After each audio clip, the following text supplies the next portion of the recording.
Hey, so in lesson number 6, what we're going to be doing is considering shelter and body warmth when we're out here on the move. We've gone hiking, we're in a situation where we had to leave home.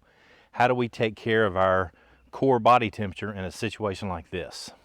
Our first shelter is what we wear on our body. That's our clothes.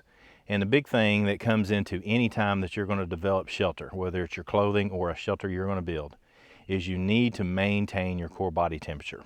That means in a wintertime environment, you definitely want to stay dry and warm, obviously, right? And you want to cool off and stay moist in the summertime. The reason for this is that moisture that is on your body, sweat, for example, helps cool you off. That's not a good thing in the wintertime, but it's a great thing in the summertime. So let's talk about some clothing choices as it relates to you keeping your core body temperature maintained properly. As far as shelter building out here, if you could take something with you, it would be some sort of rope or cordage and a really good tarp. So what I'm going to do first is I'm going to show you how to tie some very simple to tie, but very useful knots. Then we're going to set up a couple of shelters, show you how to do that with stakes and all the stuff that makes it bomb-proof. And then I'm going to show you, if you're caught out here and you don't have anything, what kind of things can you utilize for a shelter. Now I've got a real fancy rope here. You don't have to have that. I have this so it's easy for you to see on camera what I'm doing. Let's go over this tree and I'll show you how to tie this first knot. Actually, this first knot's what's referred to as a hitch. So you take your rope, wrap it around a tree or something like this, a pole. Take this end, stick it down through that hole. Now this is important. Pull those two apart. Now take that end again, under, down through that hole, pull those two apart, and then cinch that up. The beautiful thing about this is it cinches up really well to hold a tarp, but when you let go and take the tension off, it's pretty easy to untie. All right, so let's go over. I've got a ridge line already set up for us for this one, but this knot is called a prusik knot, and I have a small piece of cordage. It's important when you do this one that the piece of cordage or string or rope that you're using is smaller than the one you're tying it to.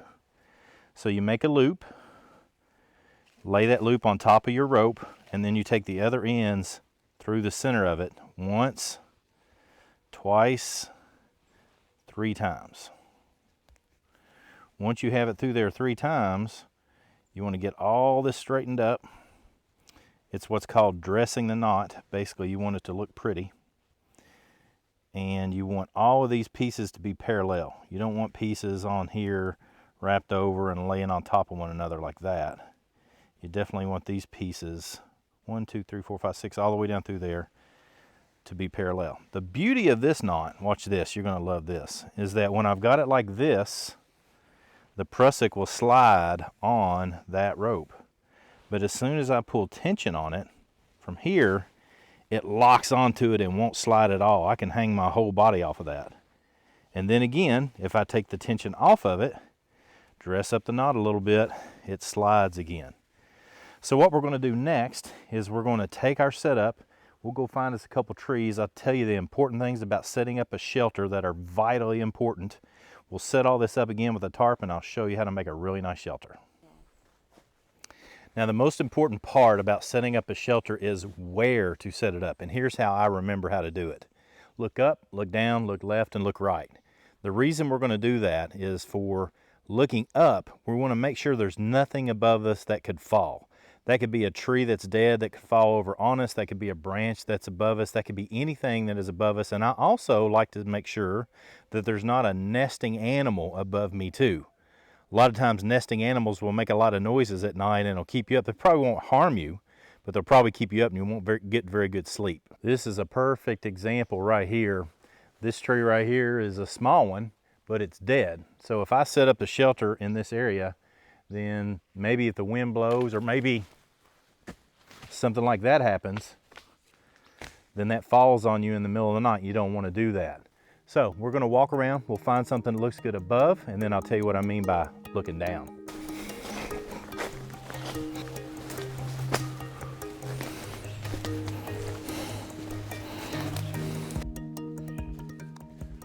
This is a pretty good spot. Let me tell you a couple of reasons why above me is a good spot. Number one, I've looked around, all these trees right here are alive. There's no risk of them falling on me.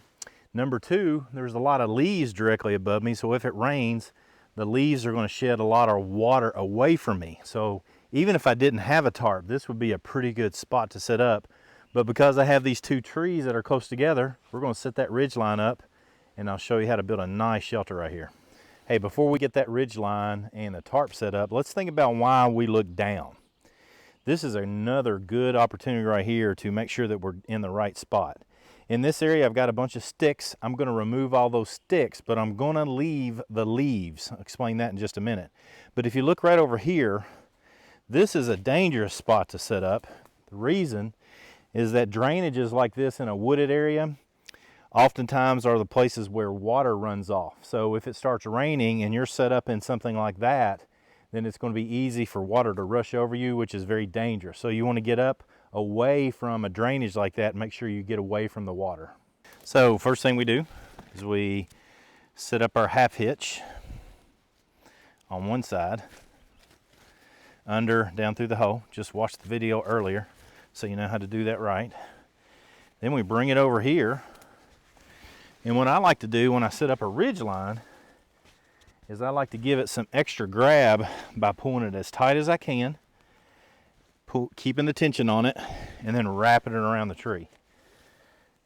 That's going to help keep tension on it. So again, I take the rope under, same hitch over here, down through, pull that tight, and then under, over, down through that hole, and again, for our purposes here, pull that tight. Now I have a really tight ridge line. All right, so we already have one prusik on our rope. Let's go ahead and tie this other one on. And again, this is the same knot I did before. 1 time, 2 times, 3 times through the middle. Cinch everything up. Now we have 2 prusiks. Let me show you how we're going to do this with the tarp. So tarps are going to have loops on them that you can tie to, or they're going to have grommets. So let's take a look at how we're going to do this. We're again just going to utilize the prusik and a half hitch on the bottom of it. So I take that through, take it under, down through the hole, under, down through the hole. And I pull that tight, just like we did to the tree before. Now let's do that on the other one.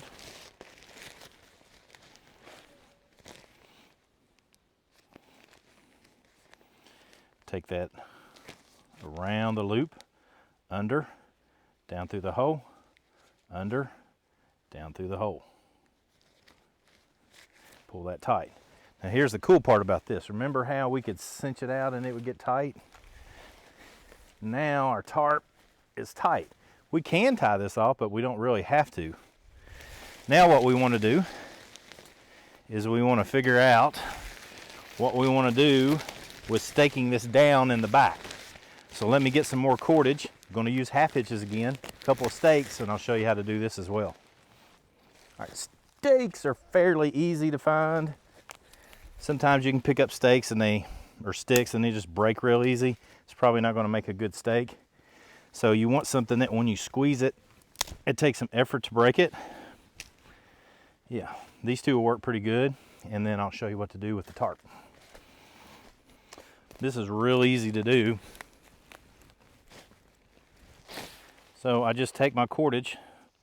Again, I'm going to do 2 half hitches again. Through, under, down through, under, down through. You can see why I really like that half hitch, don't you? Works a lot. I get my first stake and I pull it out until I see that my tarp is tight. And this is really important, this next step. I kind of guess about half the length of my rope, and I don't want to put my stake in line with this portion of the tarp, and I don't want to put it in line with this portion of the tarp. I want to make it 45 degrees here. Now, you'll probably want to see some people that stick a stake right down through the loop. Don't do that. That never stays very well at all. If that's all you've got, then use that. But if you can, use cordage. It acts like a shock absorber. So again, I pull this out at 45. I angle this away from the tarp. Sometimes I will push it in a circle to get it down in there. Now watch what I do. It's just like tying the ridge line. I pull the tension on that, wrap it around, under, down through the hole,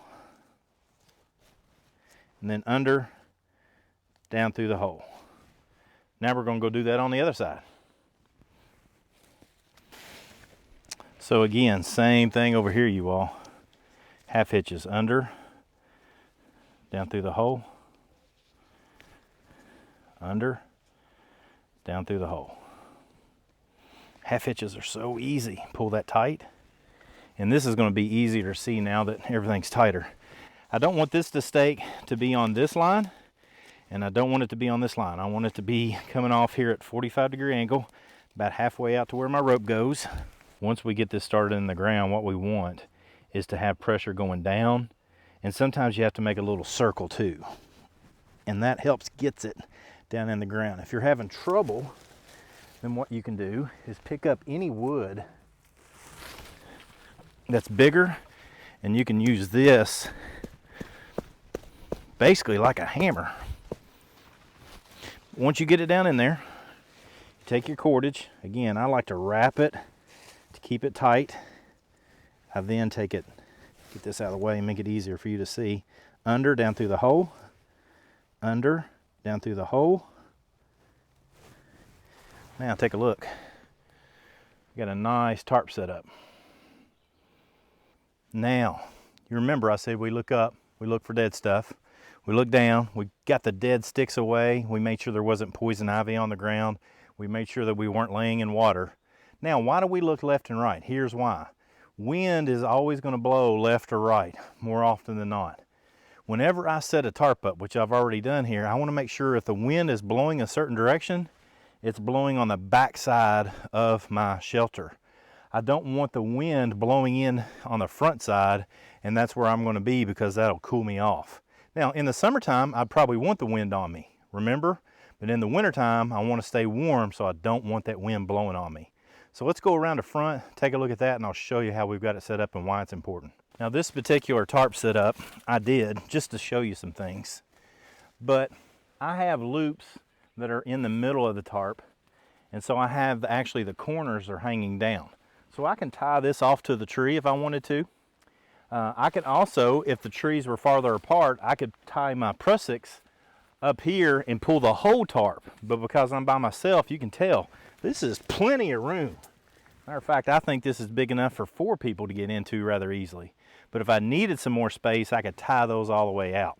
What we want to do in here is we don't want to lay directly on the ground if we're trying to stay warm. If we're trying to stay warm, we want to gather as many leaves as we can. If you'll remember in the essential gear lesson, I talked about a garbage bag full of leaves. We can lay that down in here as a mattress. We can gather leaves. If we had a pack, we can sit on the pack. We can do a lot of things in here to keep us from laying directly on the ground. What we're not going to be able to do in this video, because I'm going to do it in a bonus video for you, so be looking for it, is we could actually build a fire right out here that would help put heat into this tarp setup as well. But we're going to have a separate video just for fire building, so be watching for that too. Now, it's not raining right now, so I can touch the tarp. It's not a problem, but you need to keep this in mind. If you're in a tarp setup like this, or in a hammock, or you're in a tent, whatever it might be, you don't want to touch the outer surface of whatever shelter you're in. When it's raining, basically what that does is it creates a conduit. It allows water to come down through, so we don't want to touch this with our hand, our head. And when we stack our gear around in here, if we had a lot of gear in a tent or a hammock, we don't want that laying up next to the tarp either, because that creates a conduit and you wake up and all your stuff is wet, and you do not want your stuff to get wet. All right, now what happens if you don't have anything? You don't have any supplies at all. Well, you're going to have to make a shelter out here as best you can. One of the things that I like to do is I like to find a tree like this that's fallen down. Make sure that it's stable enough that it'll stay here. Like push on it and it's not going to result in it falling down. And then what I'm going to do is I'm going to pile up leaves underneath of this right here and get underneath of it. The reason I'm going to do that is that if it's raining, this will shed a lot of the water. The water will hit this and not hit me laying on the ground. If I've got leaves piled up, then that keeps me insulated from laying down on the cold ground, the wet ground. I can pile leaves in there, and it stops the wind from hitting me. Even better, if I can take other limbs and lay them here like ribs, or lay other logs right here and just simply get up underneath what we see right here. Because again, this is going to give me shelter when I don't have anything at all. But let's talk about something that's vitally important to doing this. Now, you may remember me saying, if you get lost in a wilderness area like this, the best thing for you to do is to literally sit down and stop. Stop, think, observe, plan, and actively stay alive. Part of the reason you do that is that somebody is going to come searching for you. That's why it's important to tell somebody where you're going, when you expect to return home, and who you're going with. That way, if you don't show up when you're supposed to, search and rescue comes looking for you. Now, think about it. You're up underneath this log. You're almost hiding from them, even though you're not purposely doing it. That's why I'm a big fan of having something that is brightly colored, whether it's a bandana or a little small bag like this, or something that when you get underneath there, you can put it on top of where you are, you can tie it up into a tree, you can do anything where at least something bright is above you, so when people see this, a search and rescue person see this, it actually draws their attention, and they may come this direction, or they may yell your name, and that way you can answer them, because you're not going to be in trouble. Search and rescue is there to help you. So if they're yelling your name, you need to go to them, all right? Listen and do what they tell you to do. But this is going to help them find you.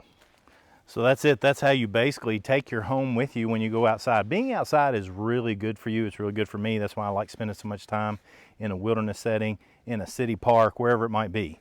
The goal, though, is to make sure that you maintain your core body temperature. So don't forget, the first line of defense is the clothes you have on.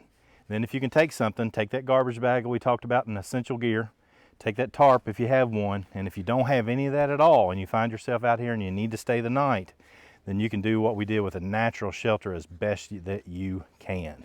That way you can maintain your core body temperature, search and rescue will find you, or you can spend the night outside and then you'll feel a lot better the next morning. Come on, join in, let's learn together.